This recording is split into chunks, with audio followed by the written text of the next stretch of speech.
अस्सलामुअलैकुम दोस्तों, आप देख रहे हैं पाशा की भाषा और मैं हूं पाशा। आज मैं आपको एक वाकया सुनाना चाह रहा हूं जो कि पिछले दिनों पाकिस्तान के कुछ अखबारों की जिना भी बना। और ये कोई स्टोरी नहीं है, ये ट्रू वाकया है अफ़गानिस्तान का।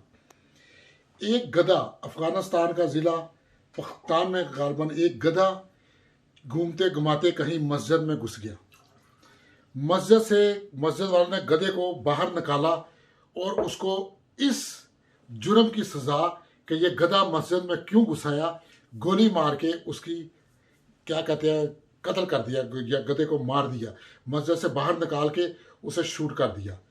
अब वो गधे का मालिक जो था, उसने जब देखा कि मस्जिद वालों ने उसका गधा मार दिया है तो वो कलाशनकोफ लेके गया और मस्जिद के अंदर उसने फायरिंग कर दी, जिससे 13 लोग मस्जिद के अंदर मारे गए। अब उन 13 लोगों के जो लावाकीन थे, उन्होंने उस गधे के मालिक के गांव पे हमला कर दिया और रॉकेट लॉन्चरों से और कलाशनकोफों से पूरे गांव में फायरिंग कर दी, जिसमें खवातीन और बच्चों समेत 38 लोगों की जान गई। इस पूरे वाक़े में तकरीबन 51-52 लोग कत्ल हुए। वजह क्या थी? एक गधा मस्जिद में घुस गया। अब ये हमारे रवैये हैं। इस तरह जब हम रवैये दिखाएंगे लोगों को तो लोग हमें हमारे मतलब क्या सोचेंगे और हम किस किस्म के महज़ब लोग हैं, किस्म के हम अमन पसंद लोग हैं और अपने मज़हब को अमन का मज़हब हम किस तरह कह सकते हैं। और अफ़गानिस्तान वो ख़िता है जो कि इस्लाम में शुरू से ही वो बड़े ही नमाजी, परहेजगार और घुटनों से ऊपर शलवार और टोपियाँ और बड़े ज़्यादा मुसलमान माने जाते हैं। अब वहाँ इस किस्म के वाक़यात, ये तो वाक़या है जो मीडिया में आ गया, वरना पता नहीं कब से कैसे ऐसे वाक़यात होते चले आ रहे हैं। इसी किस्म का एक छोटा सा रिलेटिव वाक़या फ्रांस में परसों आया, जहाँ एक पाकिस्तानी लड़के ने पहले तो वीडियो बनाई, फिर वो चार्ल्स जो न्यूज़पेपर था, जिसपे कंट्रावर्सल न्यूज़पेपर या जो खाकों वगैरह का चक्कर था, वहाँ जाके उसने हमला बोल दिया और 2-3 वर्करों को ज़ख्मी कर दिया। अब हमारे पाकिस्तानी लोग उसको हीरो बना के बड़ी उसकी वीडियो और फोटोएं शेयर कर रहे हैं और दुआएं दे रहे हैं, कर रहे हैं। ऐसे भाइयों से मेरी हाथ जोड़ के गुजारिश है, प्लीज़ प्लीज़ प्लीज़, वो गधा जो मस्जिद में घुस गया था उस पर इतने लोग मर गए। हम भी गधों जैसी सोच रखने वाले जब यहाँ आए थे तो इन्हीं लोगों ने, इन्हीं काफरों ने, इन्हीं लोगों ने हमें अपने खुली बाहों से यहाँ यूरोप में पनाह दी। यहाँ उन्होंने हमें मस्जिदें खोलने की इजाज़त दी, मदरसे बनाने की इजाज़त दी, हमारे मौलवियों को वीज़े दिए, उनको वजीफ़े दिए। और हम आज यहाँ इतने जो मुसलमान, हम कह रहे हैं कि बहुत ज़्यादा मुसलमान हैं, सारे छा रहे हैं, तो ये इन्होंने, इनकी वो डील है, इनके वो नरम गोशा है हमारे मतलब, इनकी वो इंसानियत है कि इन्होंने हमें यहाँ बढ़ने पलने बरपने का मौका दिया। क्या हम अपने यहाँ इस तरह गैर मज़हब को इनवाइट करेंगे? क्या उनकी इबादत गाहें, मंदिर, मस्जिद को, वो जो गुरुद्वारे हैं, वो बनाने की इजाज़त देंगे? हम तो अपने ही हम वतन अहमदियों को बर्दाश्त नहीं कर पाते, उनको हम नकार रहे हैं, हिंदुओं को नकार रहे हैं। गुरुद्वारों पे जो है ना वो बेशुमार पास में हमले हो चुके हैं। तो मेरी गुजारिश है कि प्लीज़ यूरोप के अंदर कम से कम ऐसे वाक़यात ना करें। अगर आपने कोई एक्सट्रीमिज़म करना है, कोई नमूस रसालत या इस्लाम की कोई रैली निकालनी है, कोई भी काम करना है, तो हमें एक ख़िता मिल गया है, हमने एक ख़िता ले लिया पाकिस्तान। ये सारी जो है वहाँ आप करें, कोई प्रॉब्लम नहीं। अपने मुल्क में वहाँ इस्लाम के नाम पे बना है और वहाँ खुली इजाज़त है, आप रैलियाँ निकालें, आप दुकानों को आगे लगाएं, आप अपनी सड़कें तोड़ें, आप जो मर्ज़ी करें, कोई आपको नहीं रोकेगा। आपकी हुकूमत भी आपको नहीं रोकेगी, क्योंकि वो तो ऐसे कामों को प्रमोट करती है बाहर की दुनिया से कमीशन लेने के लिए, क्योंकि हम ऐसे, वो कहते हैं हम ऐसे कामों को दबाएंगे, क्योंकि डबल पॉलिसी है ना। एक तरफ वो एक्सट्रीमिज़म को बढ़ावा देते हैं और दूसरी तरफ उसको ख़त्म करने के लिए चंदे लेते हैं। ये तो हमारे हुक्मरान हैं। तो ये काम वहाँ करें। यहाँ यूरोप में अपने दूसरे भाई लोगों को जो यहाँ रोज़ी रोटी कमाने आए हैं, जो अपने घर वालों की कफालत करते हैं, उनके लिए प्रॉब्लम ना पैदा करें। तो दूसरी खबर जो वैसे एक हमारे वाले से भी कर देती हैं कि खबर पे खबर कैसे चढ़ती है, कि बड़ी खबर को दबाने के लिए उससे बड़ी खबर कैसे पैदा की जाती है।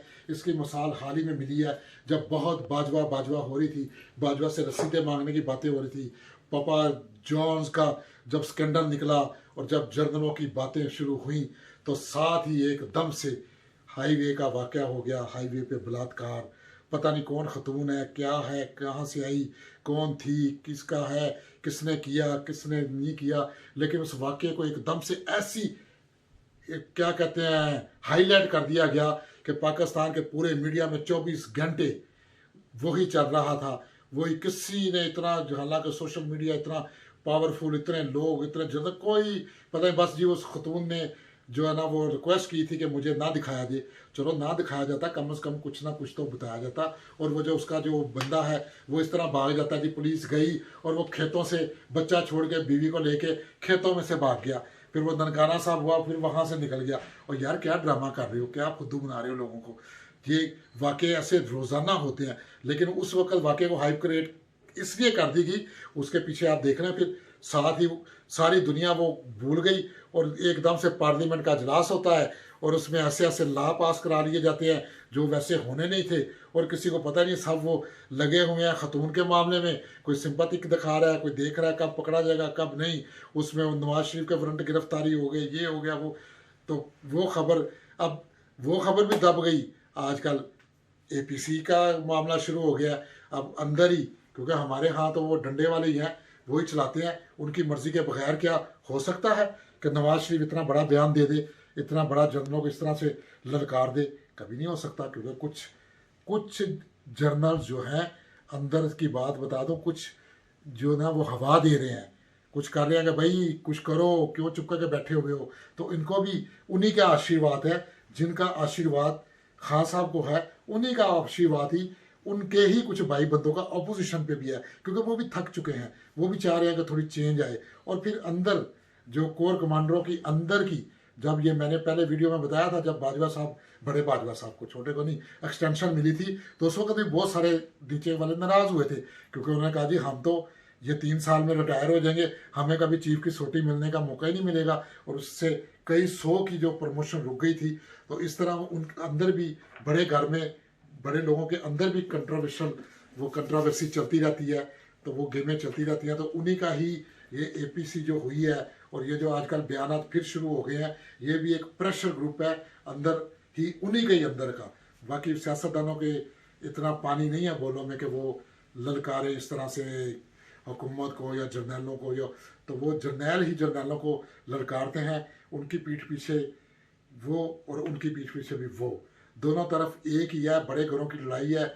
हम जो है बीच वाले लोग जो है ना, वो बस तमाशा देखते हैं, टीवी चैनल ऑन करते हैं, और वहाँ हम मुख्तलिफ चैनलों पे उन्हीं के बैठाए हुए लफाफा सहाफ़ी जो है उनकी खबरें सुनते हैं, और हम अपने दानश्वर बन जाते हैं, दानश्वरी झाड़ते हैं, फिर एक दूसरे को, कोई उसकी ज़ुबान बोलता है, कोई उसकी ज़ुबान बोलता है। तो हम खुद तो पढ़ते ही नहीं, हमने तो, और तो क्या पढ़ना, हमने तो अपनी सबसे मुकद्दस, सबसे अजीम किताब कुरान पाक ही हमने नहीं पढ़ा उर्दू में आज तक, कि उसमें लिखा क्या है, उसमें है क्या। तो हम बाकी क्या पढ़ेंगे, तारीख क्या पढ़ेंगे, खबरें क्या पढ़ेंगे। तो मेरी आपसे गुजारिश है, बराए मेहरबानी खबरें सिर्फ पाकिस्तानी नहीं, जो लोग जहाँ रहते हैं, स्पेन वाले स्पेन की खबरें देखा करें, इंग्लैंड वाले ब्रिटिश खबरें देखा करें, और फिर जब तारीख पे आपने पढ़ना है तो और भी लोगों को पढ़ा करें। सिर्फ मुतालिया पाकिस्तान तारीख पाकिस्तान नहीं है।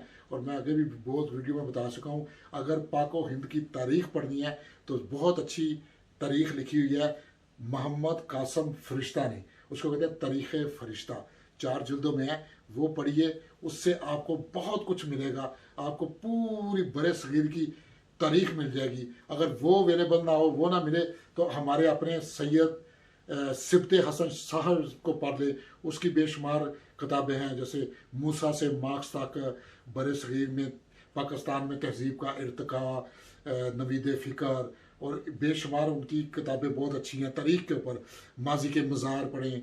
तो इस तरह आपको किताबें पढ़नी चाहिए। पढ़ने का रुझान ख़त्म हो गया, किताबें नहीं मिलती, तो गूगल पे आप गूगल कर सकते हैं, गूगल पे आपको ये मिल सकती है इन्फॉर्मेशन। तो पहले पढ़ें, फिर बहस करें, सिर्फ सुनी सुनाई बातों पे कोई जो मुतारा पाकिस्तान से या मीडिया से या मौलवी से बात सुन ली तो बहस करके एक दूसरे के साथ अपनी नफरतें ना बढ़ाएं, बल्कि अगर किसी चीज़ का इल्म ना हो, पता ना हो, तो जो आपको बता रहे हैं उसको सुने, उसकी बात सुने, उसकी बात समझें कि वो क्या कह रहा है। जरूरी नहीं कि आप एग्री हो, जो मैं कह रहा हूं आप एग्री, आपका एग्री होना जरूरी नहीं, लेकिन सुन तो लें। तो अगर मेरी बात में अगर वजन ना भी हो तो कोई बात करता हूं तो किसी से पूछ लें कि भाई मुझे बताएं ये बंदा ये बात कर रहा है, इसका क्या, किसी मौलवी से पूछ लें, किसी आलम से पूछ लें। तो बजाय यहाँ एकदम से लड़ने झगड़ने पे हाइप क्रिएट करने से आपस में बहस करें। और हमारे लोग अक्सर दोस्त अहबाब जब भी कोई बात होती है, नहीं नहीं नहीं नहीं बहस नहीं करनी, गल ही नहीं करनी, वो लड़ने झगड़ने पे वो समझते हैं पता नहीं उनका सलाम खतरे में आ जाएगा, उनकी नेशनैलिटी पाकिस्तानियत खतरे में आ जाएगी। वो बात ही नहीं करते क्योंकि उनके अंदर होता कुछ नहीं है, अंदर उनके बात करने के लिए कोई दलील नहीं होती, कोई आर्गूमेंट नहीं होता। तो वो फिर बहस को दबाने की कोशिश करते हैं, प्रेशराइज करने की कोशिश करते हैं। तो ये रवैया ख़त्म करें, एक दूसरे से सीखें, क्योंकि कुछ चीज़ें आपको मालूम है, कुछ मुझे मालूम है।